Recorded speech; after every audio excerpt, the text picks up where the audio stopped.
Cosmic AI வந்து என்னன்னா cosmic intelligence. இந்த காஸ்மிக் ஏரியா உலக யூனிவர்ஸ்ல போயிட்டு என்னெல்லாம் நம்ம ரிசர்ச் பண்ணிடணும்னு நினைக்க. இப்போ கொஞ்ச நேரத்துக்கு முன்னாடி நம்ம பேசிட்டு இருந்தோம், சந்திராயன் 3ல வந்து ஏஐ அப்ளை பண்ணி தான் அதை இது பண்ணாங்க, கரெக்டா லான்ச் பண்ணாங்க, பிளானிங் வந்து கரெக்டா பண்ணாங்க,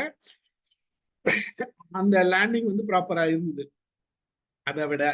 அதை விட பல பன்மடங்கு ரொம்ப அருமையான ரிசர்ச் போகுது. இந்த ரிசர்ச் கம்ப்ளீட்டா காஸ்மிக் இன்டெலிஜென்ஸ் நெட்வொர்க்கிங், இந்த நெட்வொர்க்கிங்ல தான் கிரியேட் பண்ண போறாங்க. அது கூட இன்ஸ்டெல்லர் கம்யூனிகேஷன், எந்த ஸ்டார் வேணா எங்க வேணா என்ன கம்யூனிகேஷன் ஆகுது, எந்த நெட்வொர்க் எந்த கேலக்சில வேணா கம்யூனிகேஷன் இருக்கு, அதனுடைய மெசேஜ் எல்லாத்தையும் கனெக்ட் பண்ற மாதிரி ஒரு இன்டெலிஜென்ஸ் வரப்போகுது.